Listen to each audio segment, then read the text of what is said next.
Estamos un día en casa y al final del día, ¿no? Ya sabéis que a los niños les encanta contar cosas al final del día, justo después de tener 200 horas para haber hablado contigo, el mejor momento es a las 9 de la noche cuando ya no puedes más. Y entonces nada, estamos ahí después del cuento de la noche, rezamos tal. Entonces mi hijo pequeño tiene 5 años y me dice, mamá, ¿sabes qué? Y le digo, ¿qué? Y me dice, a veces eres un poco pesada. Ahí que todas las puñas, claro, aparente naturalidad. Es lo que hago en mi día a día, aparente naturalidad, escuchando cosas de todo tipo. Y yo, mira qué bien. ¿Y eso por qué lo piensas, cariño? Y digo, vale, vamos a dar un poco ya que está comunicando. Perdón. Ya que estás un poco comunicativo, digo, bueno, pero ¿por qué dices que soy pesada? ¿En qué soy pesada? Me dice, no sé, porque muchas tardes llego a casa y tú estás, esto es literal, y tú estás todo el rato, bla bla bla, bla bla bla, bla bla bla, bla bla bla, y me duele el oído, entonces me parece un poco pesado. Y yo, vale, pues nada, intentaré tener en cuenta, gracias por decírmelo. Bueno, me fui desolada a mi habitación y digo, Rafa, mira lo que me acaba de decir Gabriel, qué horror, total. Que bueno, que así somos a veces, ¿no? Padres, madres, lo que sea, pues a veces somos pesados, ¿no? Y somos pesados porque queremos a nuestros hijos, porque nos importan, nos convertimos quizá a veces en esas padres o madres helicóptero de los que ahora se habla, ¿no? Que estamos encima, que queremos controlar, que queremos verlo todo, ¿no? Se utiliza este símil del helicóptero porque el helicóptero es algo que está arriba, ¿no? Y que desde esa perspectiva lo puede ver todo. Yo soy de las que piensa que ese término que han decidido utilizar, ¿no? Padres o madres helicóptero, sé que tiene una connotación negativa porque habla de la sobreprotección, pero creo que hasta cierto punto está bien que seamos padres helicóptero, ¿no? Porque queremos ser padres y queremos ser madres que veamos a nuestros hijos, ¿no? Que queramos saber conocer su contexto, conocer cómo están, dónde están, hacia dónde se dirigen, qué necesitan. O sea, no pasa nada por ser un poco helicópteros de vez en cuando, ¿no? No pasa nada por ser un poco pesados, por ser un poco pesadas. No es incompatible con que podamos acompañar a nuestros hijos en este camino que es el crecimiento, que es la vida, para que sean niños y el día de mañana sean adultos competentes, ¿no? Entonces, bueno, pues esto no va de no ser helicópteros y de dejar de mirarles, sino que va de saber cómo acompañar a nuestros hijos, ¿no? Cómo podemos acompañar a nuestros hijos para que puedan crecer, para que, aunque podamos seguir siendo esos helicópteros que les estamos viendo desde arriba, les permitamos desarrollarse y les permitamos crecer.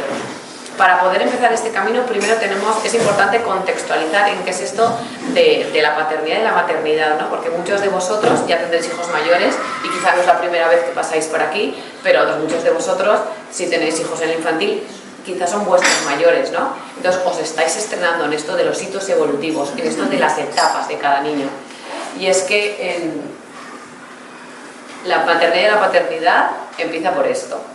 Descanse en paz. Esto es verdad. De hecho, en psicología hablamos que la maternidad y la paternidad empieza con un duelo. Un duelo es una pérdida. Y es un duelo porque tu yo de antes desaparece. Eso las madres, las mujeres en especial, lo sabemos muy bien.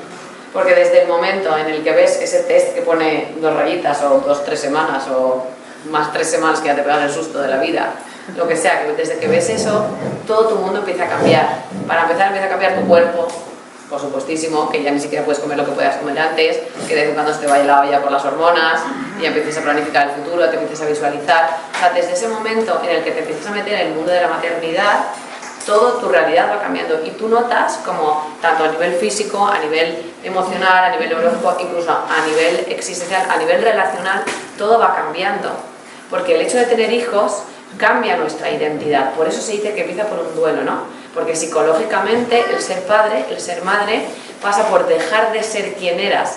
Y no es que cambie tu personalidad de forma radical, pero sí es verdad que para empezar neurológicamente hay cambios, ¿no? Tanto las madres como los padres, las madres empezamos siempre, digamos, la delantera, siento decir los chicos en esto, y los cambios en los varones siempre va un poco por detrás, ¿no? De hecho, nosotras empezamos a vincularnos muchas veces ya desde que el nene está dentro de la barriga y el padre hasta que no ve al niño físicamente, no empieza ese proceso de vinculación que 9 meses antes nosotras hemos empezado, ¿no? Pero hasta neurológicamente nosotros cambiamos, se desarrollan mucho más las zonas del cerebro que están preparadas para percibir las amenazas, para percibir el peligro. Por eso quizá ahora somos un poco más miedosos o más miedosas que tiempo atrás. Por eso a lo mejor ahora sí que nos importa ir rápido con el coche y ahora no tanto. O sea, al revés, ahora, antes sí que podíamos ir rápido y ahora nos importa un poco más. Por eso ahora quizás te vas de repente a PortAventura con toda la familia y dices, casi que no me monto en la lanzadera. Y hace unos años te parecía súper divertido, ¿no? De verdad que es que neurológicamente nuestro cerebro cambia. porque estamos más preparados para evaluar los peligros y por tanto los vemos más. Y eso está muy bien porque necesitamos cuidar de esas personitas que ahora están a nuestro cargo, ¿no? Entonces cambiamos a nivel neurológico, cambiamos a nivel físico, cambia también nuestro estilo de vida. Y es que quizá os pasa que ahora tenéis un ocio que no tiene nada que ver con lo que teníais hace quizá 4 años. Y espero que sea así, si no, no es muy buena señal. Si aún os vais de fiesta los viernes y sábados, que a lo mejor no estáis del todo conectados con la etapa que tenéis delante, ¿no? Pero tu ocio cambia, tus amistades cambian, se empiezan a relacionarte, empezáis a relacionaros con personas que están en vuestra misma etapa. Y empieza otra vez, bueno, otra vez no, porque quizás es la primera vez, pero de repente tienes amigos que a lo mejor tú no los habrías elegido, pero como los hijos de la misma edad, pues dices, pues bueno, nos venimos bien y se generan nuevas conexiones. Y está bien, ¿no? Porque necesitamos relacionarnos con otras familias, con otras parejas que estén en la misma etapa, ¿no? Entonces, por eso la maternidad y la paternidad empieza con un duelo, ¿no? Descanse en paz mi yo de antes y ahora voy a empezar a ser otra persona, ¿no? Yo recuerdo que embarazada de Marcos, mi hijo mayor, ahora tiene 7 años, mi abuela aún vivía para entonces y le dije, abuelita, tengo que decirte algo, estoy embarazada. Y era muy dramática la pobre señora, se siente y dice, ¡ay, Dios! Uy, ¿qué pasa? Prepárate para sufrir. Por Dios, qué ánimos, madre mía. Y es verdad que era un poco dramática, pero entiendo lo que quería decir, ¿no? Que desde el momento en el que tienes hijos, siempre hay un trozo de tu cabeza y de tu corazón reservado para ellos. Entonces te vas de viaje, trabajas, haces tu vida y siempre hay un poquito de algo, ¿no? En el que piensas en ellos, en el que estás pendiente, en el que es difícil ya estar al 100% en lo que tienes delante, ¿no?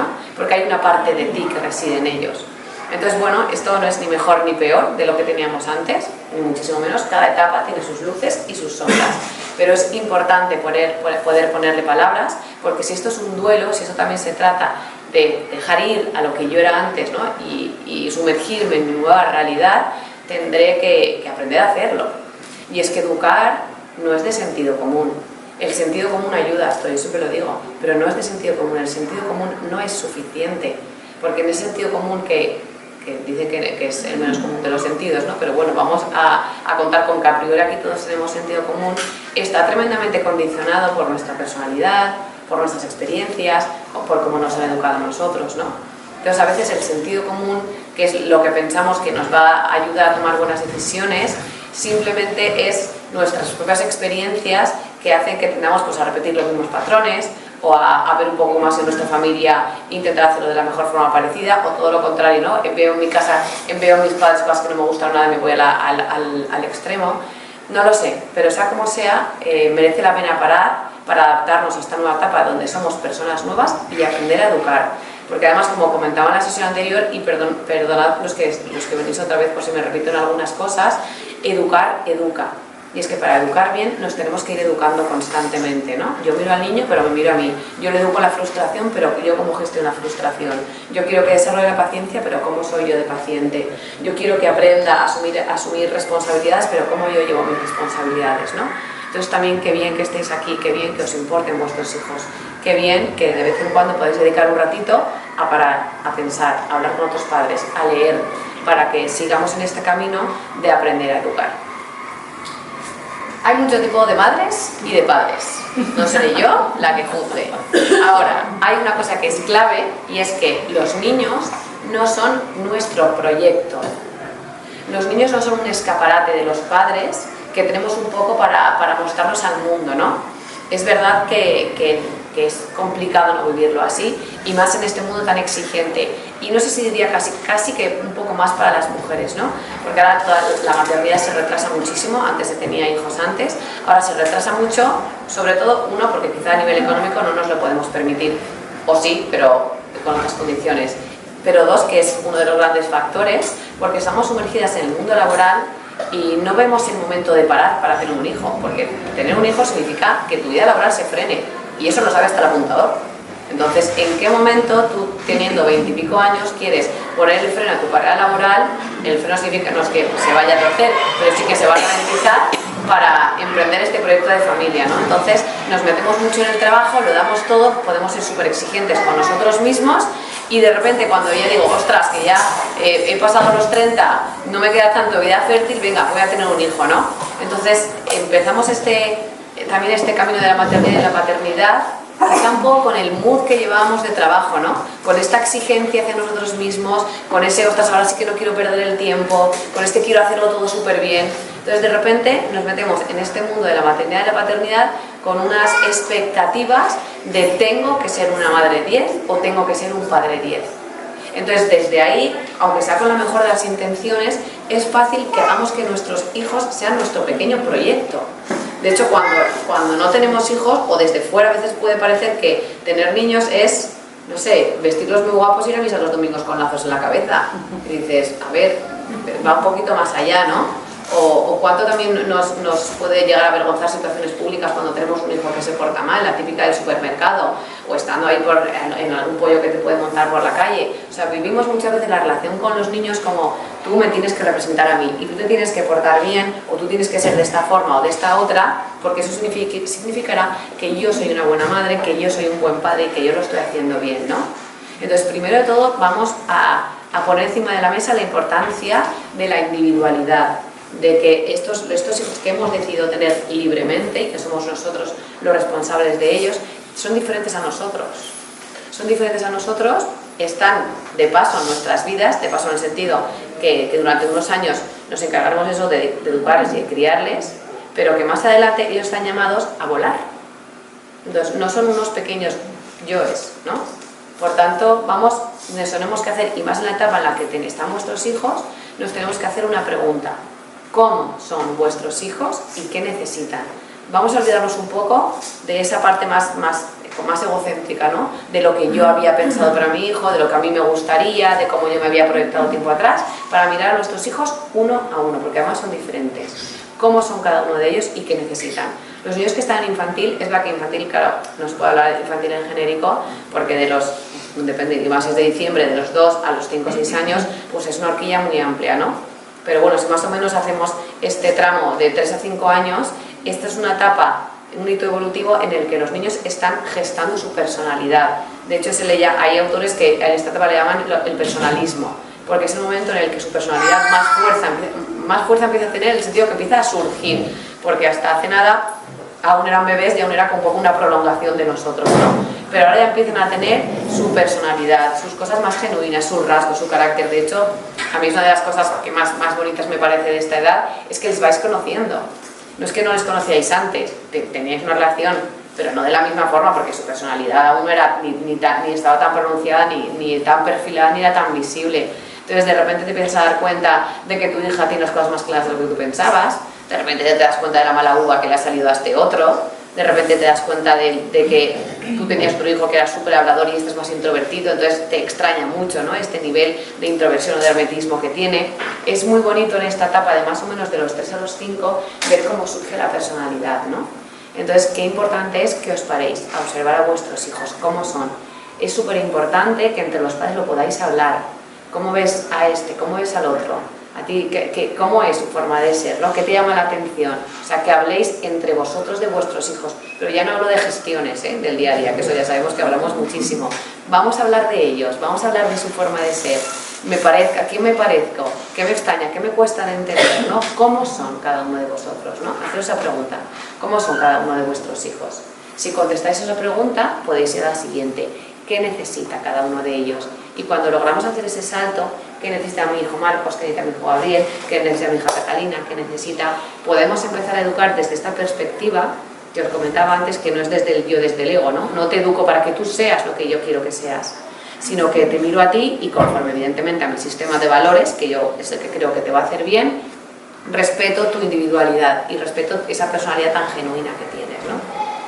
Es verdad que independientemente del estilo educativo que cada familia tenga, porque hay diferencias, ¿eh? Aquí hay muchos libros, por supuesto, muchos autores, muchas corrientes, pero yo soy de las que piensa que informaos, leed y luego vosotros hacer vuestro propio estilo, porque cada familia tiene una marca y tiene una identidad, ¿vale? Están los que son más caóticos, o más artistas, o más de la ley, o más comunicativos, los que son más de lo que sea. Entonces cada familia va a ser diferente, ¿no? Entonces vais a educar de forma distinta, pero dentro de esas distinciones hay dos aspectos en la educación que son claves.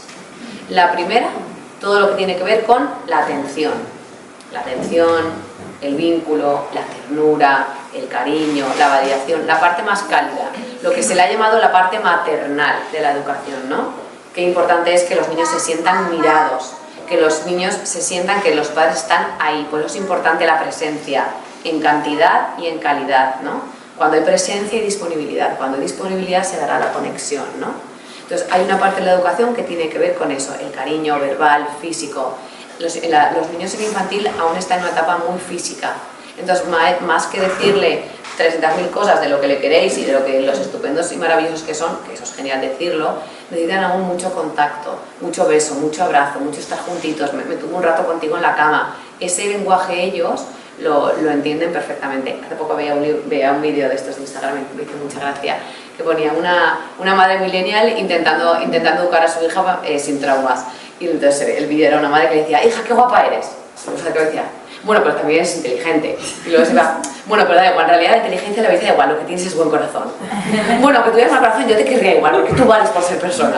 Y a veces nos empezamos a enredar, ¿no? De qué decirles, ¿no? Lo que necesitan es que estemos presentes, que les toquemos, que les achuchemos, que les miremos, ¿no? Que realmente mostremos interés por ello. Entonces, una parte está esta parte más maternal de la educación, lo que tradicionalmente se llama esta parte más maternal, y por otra parte está lo que tradicionalmente se ha llamado la parte más paternalista, más paternal de la educación. Esto también hace referencia a roles de género, pero bueno, eso da igual, eso era el tema. Y esta otra parte de la educación es la firmeza. La firmeza, las normas, los límites, el decir que no, el ser coherentes, el poder señalar lo bueno y lo malo, la verdad, la belleza, ¿no? Entonces, esta parte de la educación, que es muy distinta a la que hablábamos antes, es tan necesaria como la primera. Autoridad no es autoritarismo. Una autoridad en realidad tiene mucho más que ver con la confianza que con el miedo, que con el mandato, que con la ley.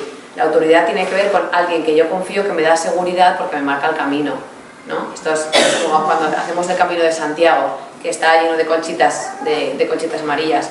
Pues tú vas andando y que cada X tiempo te encuentres una conchita, te da la seguridad de que estás en el camino adecuado. Cuando se te empieza a revolver todos, cuando empiezas a andar hace un montón que no ves una concha y de repente te encuentras una X y dices, vaya, ya he liado, ¿no? Tengo que volver atrás. Entonces, en realidad la autoridad bien entendida es esto, es tener a alguien que tiene más experiencia que tú, porque es tu padre, porque es tu madre, porque ha vivido, y que te va marcando el camino. Te va diciendo lo que está bien, lo que está mal, cuando te has equivocado, te va diciendo que, oye, tienes que mejorar esto porque no te haces cargo de tu ropa y lo tienes todo súper desordenado. Alguien que te va diciendo lo que tú necesitas para poder convertirte en un adulto competente. Entonces, independientemente del estilo que tengáis, es importante tener en cuenta esto, ¿no? La parte de ternura, de cariño, de cercanía y también la parte de firmeza. Y esto lo digo porque la sociedad vive un efecto péndulo. Entonces, si venimos años atrás de una crianza mucho más autoritaria, donde solamente la madre estaba en casa, el padre era más periférico, cuando la madre se enfadaba iba a zapatillazo limpio y ya el peor recurso era, se lo voy a decir a papá, y eso era casi como decirlo, no sé, se lo voy a decir aquí, no sé qué imagen del pobre padre tendría, ¿no? Porque se le voy a decir a papá y ya se ponían firmes. Entonces, desde esa educación, que esto es generacional, vamos, no es una crítica, que era así antes, ahora, la sociedad de ahora, yo creo que pecamos un poco de todo lo contrario, ¿no? De la laxitud, del todo vale, del vamos a adaptarnos al niño. El otro día en la charla contaba un ejemplo pues, que me llamó mucho la atención, que también el Colegio de los Niños, ¿no? Con unas familias hubo un debate respecto a los cumpleaños, ¿no? Porque había un grupo de padres que pensaban que era mejor no hacer regalo a los cumpleaños porque los no cumpleaños se quedaban despagados. Y yo decía, ostras, ¿hasta qué punto hemos llegado, no? Pues esto es real, ¿eh? Y entonces yo creo que nos hemos quizá pasado, ¿no? de lo otro, ¿no? Y el niño que tiene esa capacidad de aprendizaje, que hay que dejarle fluir, sí, pero hay que marcarle un camino, ¿no? Si no, no está preparado. Entonces, bueno, no estoy metiendo un rollo, simplemente. Todo este rollo, lo que os quiero decir es que como educar se aprende, es importante tener en cuenta estas dos cosas. El que podamos ser padres presentes, que dan cariño, que están ahí, y que por otra parte, que no olvidemos el poner límites, la autoridad bien entendida, que tiene que ver con la confianza, y poder enseñarles a nuestros hijos qué es lo bueno y qué es lo malo, dónde está el bien y dónde está el mal, porque es lo que a ellos le va a dar una seguridad tremenda. Pero lo que decía antes del Camino de Santiago, ¿no?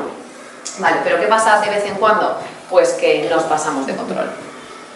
Nos pasamos de control y pasa que queremos hacerlo tan bien, pasa que queremos resguardarles tanto que les agobiamos, que hacemos como una especie de crisálida alrededor de ellos porque queremos evitarle cualquier cualquier tipo de malestar, cualquier tipo de conflicto, cualquier tipo de situación. Y esto con los niños de infantil lo hacemos muchísimo, porque les vemos bebés, que ya no son bebés, pero podemos verles bebés. Yo recuerdo cuando mi hijo mayor se fue al colegio por primera vez, él también iba en autobús, y claro, él tenía 2 años porque es de diciembre, entonces con 2 años se sube en autobús, se despide, se va, yo recuerdo ahí saludando desde el autobús, y yo tenía la sensación de, no sé, como Marco cuando se despide ahí de su madre, ¿no? Yo me quedaba ahí en tierra y sentía que le estaba mandando a Australia, y digo, vamos a ver, que sea un colegio del pueblo de al lado, que no es ningún drama, pero yo sentía, estoy dando a mi bebé, ¿no? Y es que es así, aún en infantil a veces nos relacionamos con ellos como si fueran muy pequeños, como si fueran bebés, y son pequeños en algunos aspectos, por supuestísimo, ¿eh? Hay que respetar que son niños, pero precisamente por lo que comentaba antes, ¿no? Que está en una etapa en la que están empezando a desarrollar su personalidad, es el momento en el que les tenemos que empezar a dar autonomía. De hecho, ellos para desarrollar su personalidad necesitan 2 cosas. Uno, reafirmarse. ¿Y cómo se reafirman? Llevando la contraria. Tanto es normal, es bueno que vuestros hijos os lleven la contraria, es bueno que tengan sus rabietas, es bueno que os cuestionen, porque significa que están empezando a desarrollar su personalidad poco a poco, su propio criterio, ¿no? Que se van desfagocitando de vosotros para desarrollar su individualidad. Entonces desarrollan su personalidad con la oposición y desarrollan su personalidad con la autonomía. Entendiendo esto, en la etapa de infantil, ¿qué necesitamos? 1, tolerar, entendedme, que ellos generen oposición, o sea, no pensar que tenemos un hijo que luego el día de mañana va a ir al hermano mayor, sino que es normal que haga oposición porque está desarrollando su personalidad, ¿vale? Entonces el objetivo ya no es que no ponga esa oposición, sino yo saber manejar. Y 2, darle autonomía. Pero ¿qué pasa? Que estas cosas son difíciles. A mí me cuesta mucho asumir que es normal que mi hijo de vez en cuando me plante cara, que la madre soy yo. Pero yo puedo decir, es normal que me diga que no y además es bueno para él, ostras, pues a mí me cuesta, ¿eh? Porque lo que quiero que haga yo, que mi hijo de infantil en concreto haga, que me obedezca siempre. Yo quiero que mi hijo me obedezca. De hecho, estamos obsesionados, la obediencia. Bueno, ¿no? Por supuesto que les tenemos que enseñar a obedecer, pero en ese proceso sabemos que no van a obedecer. Les enseñamos a obedecer para que cuando vayan creciendo, poco a poco desde la confianza, cada vez vayan aprendiendo, ¿no? A hacer las cosas mejor, pero es normal que ellos ejercen esta posición, ¿no? Y luego respecto a la autonomía, porque es difícil, porque es más fácil ser nosotros los que les hacemos las cosas, ¿no? Vamos a intentar, hasta ahora ha sido muy teórico, vamos a intentar aterrizar, ¿no? ¿De qué hablamos cuando hablamos de autonomía en la etapa de infantil? Pues primero de todo hablamos de autonomía en muchísimas tareas del día a día. Las tareas más rutinarias, ellos están preparadas ya para hacerlas solos. O sea, pueden comer solos, y sí, digo comer solos. En infantil, a muchos niños de infantil les damos de comer a veces. No porque no sepan, sino porque tenemos prisa, porque quiero que acabe, o porque como no le gusta el comer, mejor se lo doy yo mientras le voy contando una historia macabea. Entonces los niños ya tienen que comer solos en infantil. Y si no, no pasa nada, ¿eh? O sea, esto si no está sucediendo, no os lo dicéis, pero vamos a ello, ¿vale? Tienen edad de sobra para comer solos, pero tienen edad para ir al baño solos. Tienen edad suficiente para saber dónde están sus cosas. No hace falta que se organicen ellos el armario, pero saber dónde está su cajón, dónde están sus calzoncillos, dónde están sus calcetines, dónde van los uniformes. Luego aún podemos ser nosotros los que lo organizamos, fenomenal. Pero ellos ya tienen edad para saber que la ropa no aparece de repente, sino que incluso aunque seamos nosotros la que la preparamos, que saben que sus cosas se guardan ahí. Tienen edad para guardar sus juguetes y saber dónde van cada uno. Tienen edad de sobra, porque juegan con los juguetes todos los días. Recoger es una pereza, es la eterna batalla. Pero ellos ya saben dónde va cada juguete, no recogen todo en la misma caja, sino que en realidad lo saben perfectamente. Tienen edad para tener encargos, aunque sean pequeños, tienen edad para tener encargos adaptados a la edad. Lo comentaba ahora, estábamos comentando, que una ley que me pongo en la cabeza para guiarme es: ¿para qué encargo está preparado cada niño? Pues para el encargo que veas que es capaz de hacer, no, un poquito más. Siempre tirar un poquito más, porque los niños responden, ¿vale? Entonces, ¿para qué está preparado? Pues igual para por las mañanas sacar ya los platos y los vasos del desayuno, para pasar la galleta en la mesa. Está preparado para recoger las toallas cuando termina de ducharse y subirse a un taburete y colgarlas no sé dónde. Algo que penséis, no sé si me estoy pasando si es demasiado para él. Buena señal, eso es una buena señal. Entonces, están preparados para todas estas cosas, ¿no? Entonces, desde ahí es importante sentar y hacer una evaluación, ¿no? de cómo están nuestros hijos a este nivel, ¿no? Cómo van de encargos, cómo hacen las tareas del día a día.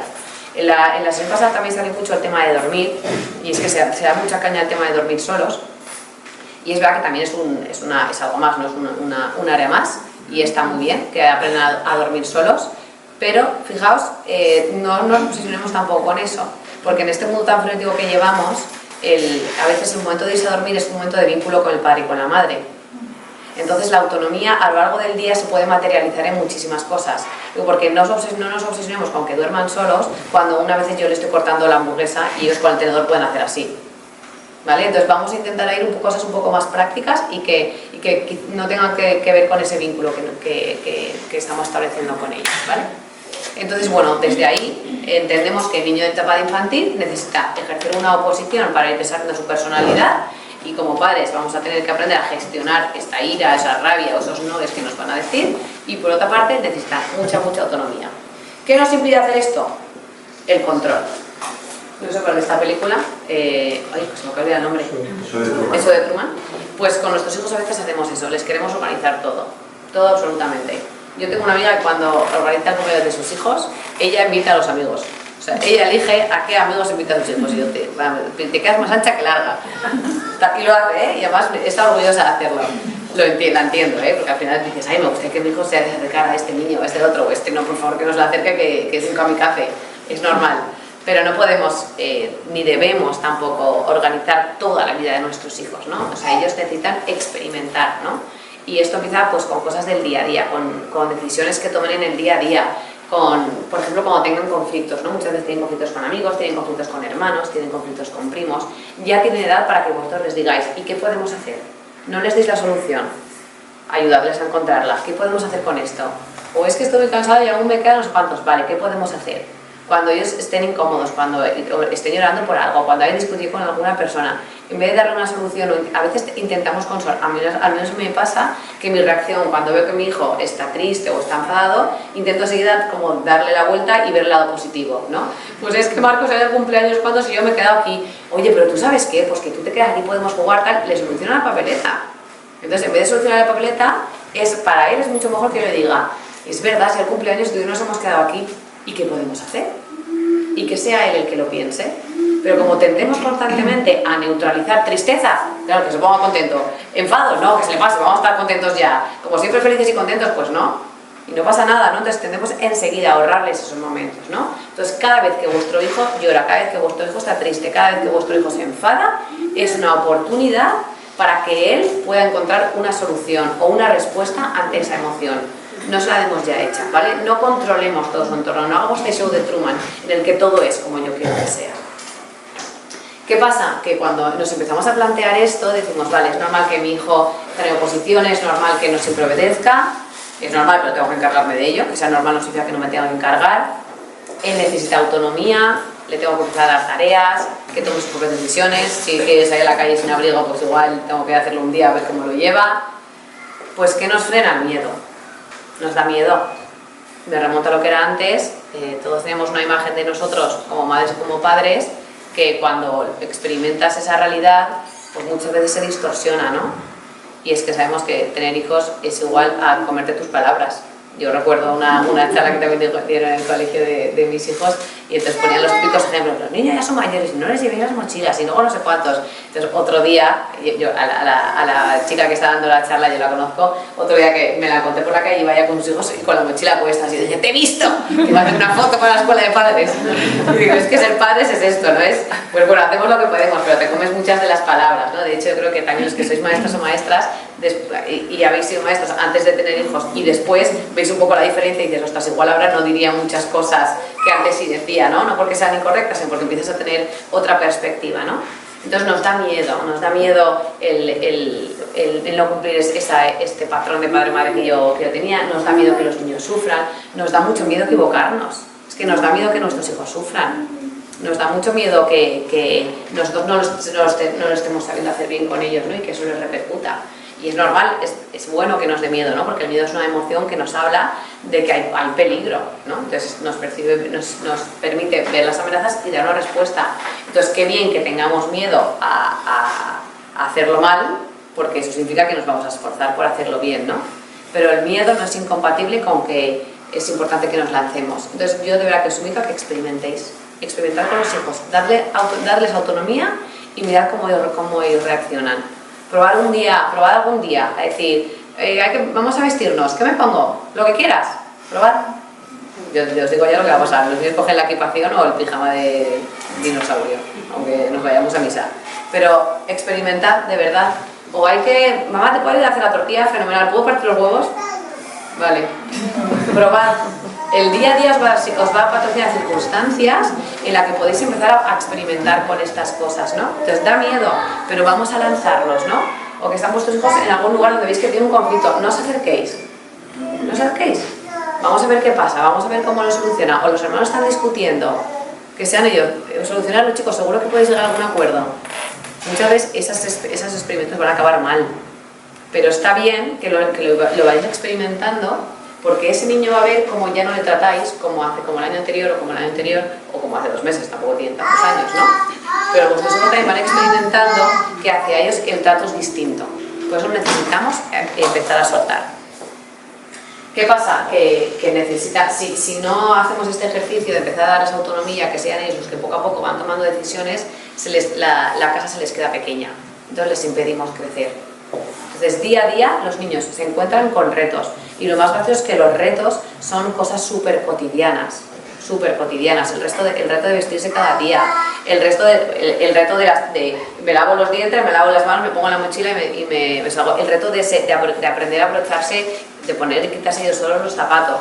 O sea, son retos constantemente que ellos tienen, ¿no? El reto de me he dejado la cantimplora en el colegio, ¿ahora qué hacemos? Pues pregúntaselo tú a la profesora en vez de ser yo la que te lo pregunta. Veréis como día a día hay un montón de dificultades que son retos. Aprovechadlos porque sin buscarlos los vais a tener. Y eso a ellos les ayuda a crecer. Antes decíamos eso, ¿no? Que los hijos están de paso en nuestras vidas, en el sentido de que no siempre van a estar bajo nuestro amparo, y lo que estamos llamados a ser arqueros, ¿no? Estamos llamados a estirarles, a invertir todo lo que podamos para que luego vuelen. Por tanto, cuanto menos nos necesiten, mejor. Y esto, sé que suena un poco marciano en la etapa infantil cuando son bastante independientes, pero de verdad, cuanto menos os necesiten, mejor. Cuanta más tareas sepa hacer sin vosotros, mejor. Esto no significa no estar, porque es una etapa en la que necesitan mucha autonomía, pero necesitan mucha presencia. Es curioso, es como necesitan ponerse y quitarse los zapatos ellos solos, pero seguramente necesitan que yo esté en casa, o que yo esté en la misma habitación mientras ellos se ponen y se quitan los zapatos. Es una etapa en la que necesitan ser ellos los que cenan solos, pero que esté yo a su lado con el resto de esto, pues hablando, teniendo una conversación. Es una etapa en la que necesitan pues ir por ahí al parque o lo que sea, jugar y no ser yo la que interviene, sino que ellos vayan resolviendo los conflictos que puedan tener jugando con otros niños, pero que sepan que yo estoy a 3 metros en un banquito observándoles. Necesitan autonomía, pero aún no están preparados como los más mayores, que esto es más primaria, donde tú ya los dejas, donde ya se va a casa de amigos varios días, donde igual se puede ir de campamento y yo no estoy, ya no veo. Entonces ellos necesitan esa autonomía, pero aún necesitan nuestra presencia. Entonces esa es un poco lo ambivalente de esta etapa, ¿no? De estoy aquí, aún necesitas sentirte mirado y protegido, pero vas a empezar a ser tú el que hace las cosas. Cosas concretas, ¿vale? Respeta su manera de hacer las cosas. Cuando os vais lanzando, cuando les vais dando tareas, pues yo entre semana, por ejemplo, mis hijos no hacen la cama porque no nos da la vida, pero el fin de semana intentamos hacerlo, ¿no? Venga, vamos a hacer la cama. Hacen la cama y ¿cómo lo van a hacer? Pues fatal, un chorro. Fatal, no sé en qué momento has visto que esto es una cama hecha, pero quizá eso para el niño ha supuesto un esfuerzo. Pues la cama se queda así el resto del día. Yo cada vez que paso por ahí por esto se me va el ojo porque quiero estirarla. De hecho alguna vez lo he hecho, que voy y la estiro un poquito y alguna vez me han pillado. ¿Has vuelto a hacer la cama? Y yo la mentirola. Porque me da pena decir, claro, es que eso significa tu trabajo es un churro, entonces yo tengo que hacerlo después, ¿no? Entonces ellos también pues necesitan, ¿no? Pues he guardado, mira, ayer mismo, he pensado, decía uno de mis hijos, que voy a guardar las pilas, habíamos comprado pilas, voy a guardar las pilas en un sitio donde podamos verlos por si las necesitamos. Ah, vale, fenomenal. Entonces cojo un tupper, mete las pilas dentro y lo pone en el mueble salón, el típico mueble que se ve nada más entrar al lado del jarrón de las flores. Pues a esta mañana yo estaba viendo las pilas y digo, me cago en las pilas, te queda fatal ahí puesto, pero es el sitio que la he decidido encontrar. O sea, me ha parecido una buena iniciativa, por si acaso las necesitamos. No sé cuánto tiempo voy a aguantar dejando las pilas en ese mueble, pero es bueno que hoy venga y vea las pilas en el mueble, porque él ha tenido esa iniciativa y ha pensado que era un buen lugar. y en el fondo pues la idea no está mal, aunque sea poco estética, ¿no? Entonces necesitan que respetemos su forma de hacer las cosas, ¿no? Por tanto, cuando ellos hagan algo, cuando ellos tengan alguna idea, vamos a intentar respetarla, vamos a intentar dejar las cosas, dejar las cosas así, ¿no? Dar libertad para opinar y a elegir. Esto es su justa medida, porque insisto, son infantil, aún no son tan mayores, ellos no son los reyes de la casa y no son los que van a elegir todos los planes y los que van a elegir lo que cenamos hoy, pero sí está bien que ya empiecen a tener un lugar, ¿vale? Ya está bien, está muy bien que les preguntemos opinión. Que les preguntemos opinión no significa que vayamos a hacer lo que ellos digan, pero está bien que les empecemos a preguntar opinión. Pues llega el sábado y tenemos unos cuantos planes. Chicos, hemos pensado en hacer esto, pero ¿y qué os parece si vamos mejor a este otro sitio? ¿Qué os apetece? Les vais a escuchar, luego como padres vais a decir lo que queráis, pero está bien que ya les vayáis preguntando, porque en realidad, bueno, al menos a mí me pasa que yo hago los planes y evidentemente no les voy a consultar a ellos, y además que está bien así, hago todos los planes, pero que ellos van como autómatas, ¿no? Se levantan y dicen ¿qué toca? ¿No? Entonces, que toca cumple, pues vamos a cumple, que toca casa de los abuelos, pues vamos a casa de los abuelos, y está fenomenal así porque los padres somos nosotros, pero podemos empezar a preguntarles, ¿no? ¿Que os apetece que antes de ir a casa de los abuelos vamos al parque este que os gusta? Sí, vamos, no vamos. El plan lo he hecho yo porque soy el adulto y tú no vas a organizar el día, pero tú ya has puesto algo de tu parte, ¿no? Ya has puesto un granito. Entonces, podéis empezar ya a preguntar. Incluso lo mejor incluso es dar opciones, ¿no? Vamos a hacer esto, pero entre esto y lo otro que os apetece, ¿no? Pueden ya elegir la cena de vez en cuando. Cuando vayan al supermercado pueden ya elegir cosas. Esto también lo he comentado la vez pasada. Algunos no pasa nada porque cuando le compremos algún capricho, ¿no? No pasa nada por ceder. Ahora, cada capricho que le compremos es una oportunidad para educar el autocontrol. Entonces es viernes, ¿puedo comprar este chocolate? Vale, sí lo puedes comprar, pero te lo comerás después de cenar. Entonces él ha tenido una iniciativa que está muy bien, o sea, lo ha preguntado. En la vida tenemos que saber luchar por lo que queremos, ¿no? ¿Queréis un chocolate? Genial que lo preguntes. Yo, como es viernes, te digo que sí. Si fuera martes te habría dicho que no y él lo sabe, luego vuelve a preguntar los martes. Pero o sea, que el martes es no y el viernes es sí, pero meto un poco esa cuña de decir sí, pero vas a esperar, ¿no? Entonces es un poco ese juego en el que yo sigo siendo el adulto y yo estoy por encima de ti porque yo soy el que lleva las riendas en esta casa, papá y mamá somos los que mandamos, pero tú ya empiezas a tener voz, ¿vale? Entonces ir preguntando cosas porque ellos tienen más criterio de lo que penséis. Muchas veces a nosotros pasa que los niños cuentan cosas muy poco a poco del cole. Pues en el cole hay una niña que se llama Gloria y que se porta un poco mal. Preguntadles el porqué de las cosas, porque ellos ya empiezan a tener ¿y por qué crees que se porta mal? Igual nos contestan una chuminada, pero está muy bien que les empecemos a preguntar el porqué de las cosas para que ellos se vayan cuestionando, ¿no? A mí, ¿qué me saldría? En mi clase hay una niña que se llama Gloria que a veces se porta mal y yo diría, uy, pues eso no hay que hacerlo, tú menos mal que te portas bien, eso es lo que a mí me sale. ¿Qué es lo que quizás es bueno para el niño? ¿Y por qué crees que se porta mal Gloria? ¿Y cómo y tú puedes hacer algo para enseñarle a hacer las cosas un poco mejor? Vamos a empezar a cambiar el lenguaje porque ya no son tan pequeños, ¿vale? Entonces es simplemente poco a poco dar lugar a su propio criterio. Enséñale que no es el centro del mundo. Lo que decíamos antes, ¿no? Nuestro cumpleaños no tienes regalos y no pasa nada.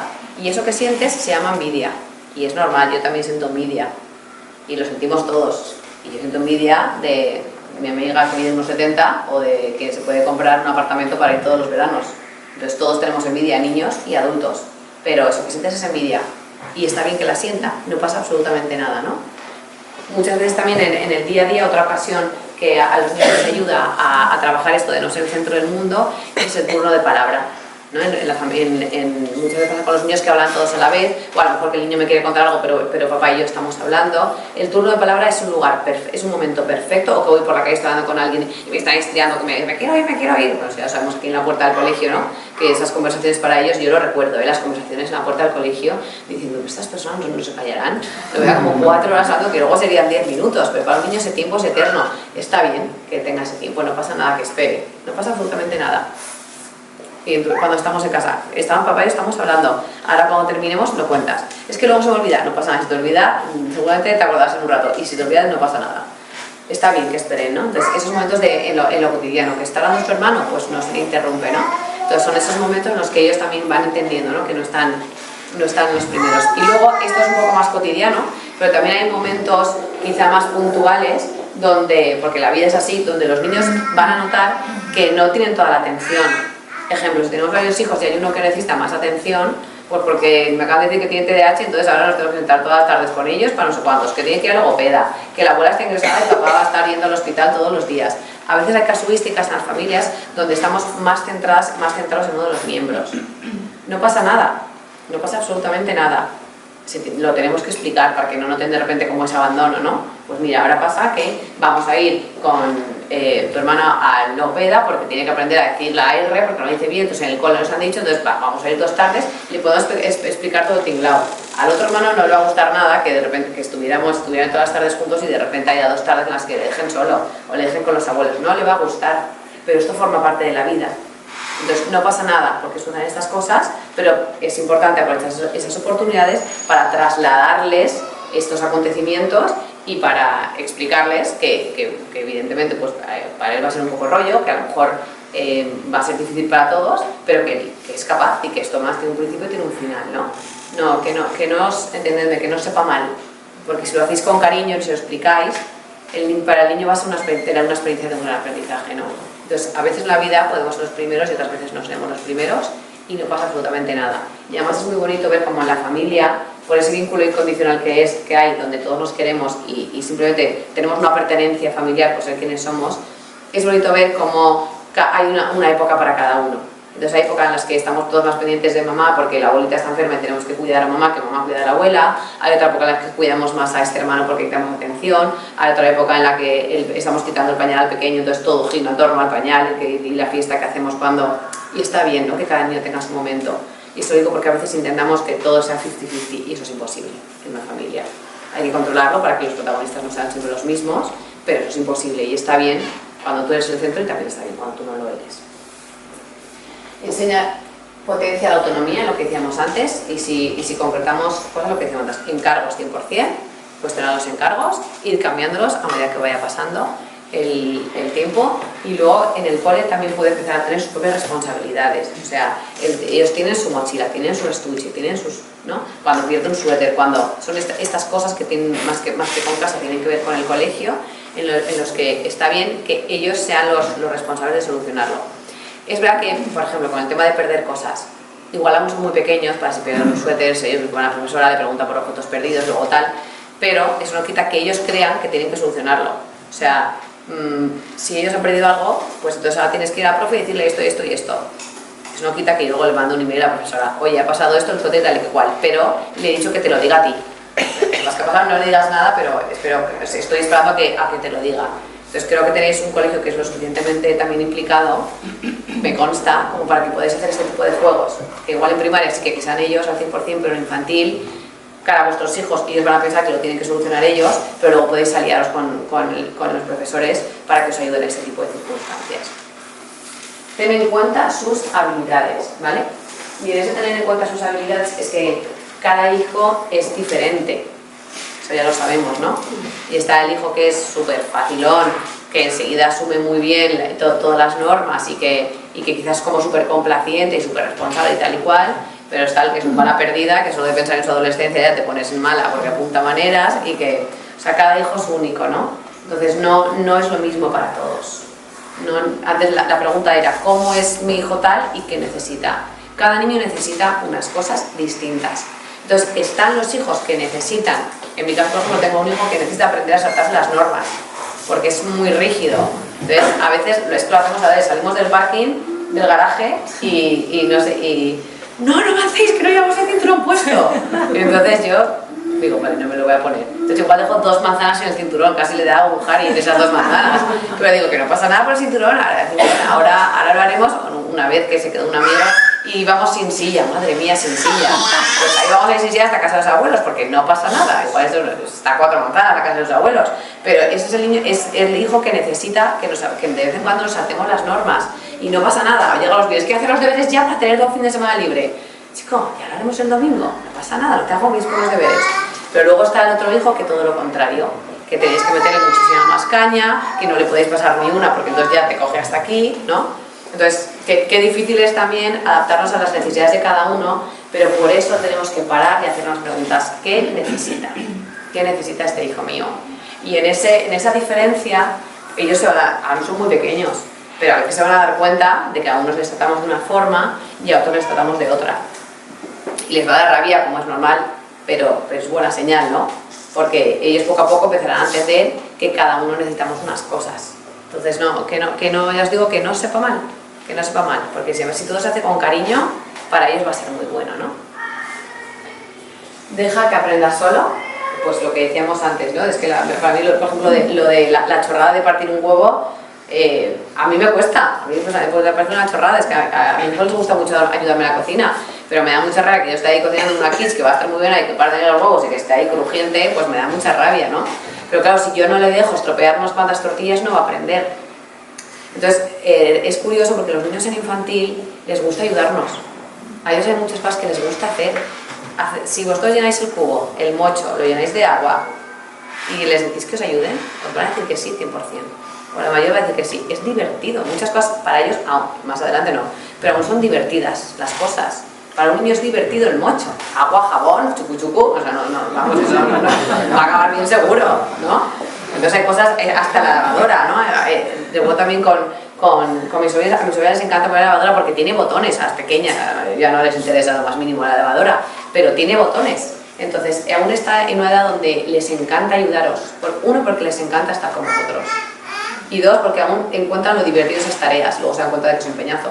Pero aún no se han dado cuenta de eso, ¿no? Entonces, pedirles ayuda para las cosas del día a día, incluso aunque no sea su encargo. ¿Quién quiere, además, yo lo digo así, ¿quién quiere venir a poner los botones de la lavadora? ¡Yo! Yo digo, a ver, ¿esto cuánto va a durar? Porque tiene los días contados. Pero mientras dure, vamos a pedir ayuda. ¿Me ayudas con esto? ¿Me ayudas a preparar la cena? ¿O me ayudas a lo que sea que se nos ocurra, ¿no? Pero me ayudas, a ellos les gusta mucho a experimentarlo. Muchas veces, respecto a lo de tus ganas de ayudarle, pasa que, supongo que habéis visto esta situación, ¿no? Que el niño hace algo y papá se enfada con el hijo y le grita más de lo que yo creo que le tiene que gritar. A mí esas situaciones me da mucha rabia porque digo, tío, te has pasado 3 pueblos, pero ya me veo en la tesitura de si voy, le desautorizo, si no voy, creo que se está pasando porque está indignado, entonces está pasando 3 pueblos. Entonces, ¿qué hago en esas circunstancias, no? Tienen que gestionarlo. Entre la familia también, cada uno de los miembros tiene que aprender a gestionar esa relación sin que haya un mediador. Los mediadores a veces son útiles, pero tienen que aprender a gestionarse solos. Entonces, cuando esas circunstancias suceden, está bien, porque es verdad que a veces tanto yo, mi marido o quien sea, podemos estar demasiado rabiosos o podemos estar muy pasados y no estamos pasando con el niño. Está muy bien acercarnos como para un toque de atención, ¿no? Una mirada es suficiente porque además sabemos el poder que tiene una mirada asesina y con eso es suficiente, o un toquecito en el brazo, un te estás pasando, pero ellos tienen también que aprender a solucionarlo y está bien también hasta cierto punto que el niño, si se pasa mucho de la raya, está bien intervenir porque el niño también se tiene que sentir defendido, pero está bien, entendedme, que el niño viva ese tipo de experiencias porque en la vida le va a pasar. En la vida los hijos, las personas a veces somos tratados con injusticia. Entonces, si en vez de sobreproteger a la mínima, damos un paso atrás y vemos a ver cómo ellos manejan esas situaciones, a ellos le estamos dando la oportunidad de, con el tiempo, aprender a sacar esos recursos, ¿no? Que creemos que papá ha sido injusto, uno, cuando ya haya terminado todo eso, se lo va a decir que creo que te has pasado la raya, que le tendrías que pedir perdón y tal y cual, ¿no?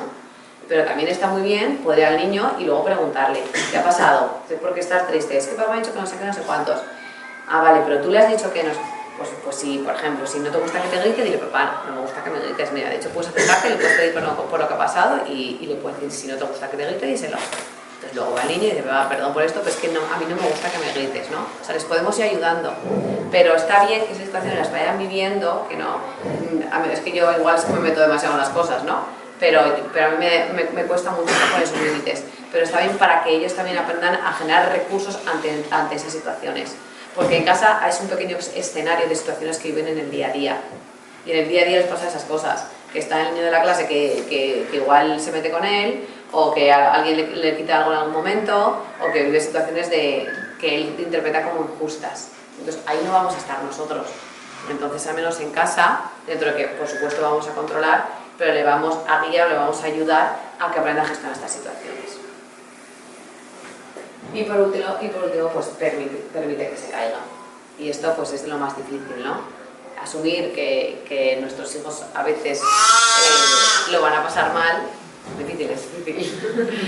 Asumir que nuestros hijos a veces van a sufrir, pues es duro, es difícil. A mí me cuesta mucho aceptar que hay momentos en el que, yo que sé, que mi hijo puede estar en el colegio, que se puede sentir mal y que yo no estoy ahí. Vamos, yo lo pienso y se me parte el alma, ¿no? Pero entiendo que forma parte de la vida, ¿no? Y que es importante que lo asumamos y que intentemos ahorrar situaciones que son reales, pues no les hace ningún favor, ¿no? Entonces, hay momentos, situaciones muy cotidianas, ¿no? muy concretas, pues que les pillamos una mentira, o que han quitado algo que no era suyo, o pues algunas de esas fechorías de niños pequeños, ¿no? No les ahorremos y luego ser ellos los que, pues ahora tienes que decir que esto es mentira, tienes que pedir perdón, pues ahora tienes que devolver esto a su dueño, pues ahora que sean ellos los que se enfrentan a estas situaciones, ¿no? El otro día, por ejemplo, ayer por la mañana, iba a salir de casa con mis hijos y mi hijo pequeño tuvo la genialidad de, antes de salir de casa, se encontró un rotulador verde en su mochila. Claro, rotulador, quito la tapa y se empezó a pintar la cara. Literal, esto es así, toda la cara. Estás justo antes de salir de casa. Yo lo pienso y digo, claro, es un niño, es un rotulador. Pues ¿qué va a hacer? Pues pintar. Claro, gracias a Dios soy arte rupestre, que lo hace en otros momentos. Al menos tuvo la genialidad de pintarse la cara y no la pared. Pero ya había poco tiempo y él sabía que estábamos saliendo de casa. Y yo digo, ay, madre mía, ¿ahora qué yo hago? Además, con toda esta teoría ahí que lleva estos días ya preparándome la charla, digo, ¿qué se supone que tengo que hacer? Porque lo que a mí se me es ir corriendo, coger una toallita, lavarle la cara, pegarle la bronca. Entonces dije, vamos a ver, respira. Digo, mira, estamos yendo de casa, no da tiempo a limpiarte la cara. Intenté no gritar porque entendí, si es que es un rotulador, ya le encantan los rotuladores. Y en esta edad no tiene mucho autocontrol para muchas cosas. Entonces, ¿para qué le voy a gritar por algo que, entre comillas, es algo muy impulsivo, ¿no? Rotulador, pinta, punto. Es que no hay una secuencia intermedia, ¿no? Pero no da tiempo a pintarte la cara, a lavarte la cara, entonces vas así a ir así al cole y cuando llegues a clase le dices a la señora que te vas al cuarto de baño a lavarte la cara. Entonces íbamos por la calle, por cierto, y me decía, es que me da vergüenza. Y a mí se me partía el alma. Y digo, ya, entiendo que te dé vergüenza, a mí también me daría vergüenza. Pero es que como ha sido a última hora no ha dado tiempo a lavártela, así que ahora te la lavarás cuando llegas al cole. Y entonces yo luego estaba en el trabajo y digo, pues lo habré hecho bien, pues no lo sé. Lo que sí sé es que no le grité y sí que le habría gritado en otro momento, porque es absurdo gritarle, porque es algo muy impulsivo, ¿no? Y que quizá uno está preparado para tener ese autocontrol. También sé que no le solucioné la papeleta y también sé que llegó al colegio, que volvió a casa con la cara limpia. Por tanto, espero que sea él una persona que se la haya limpiado.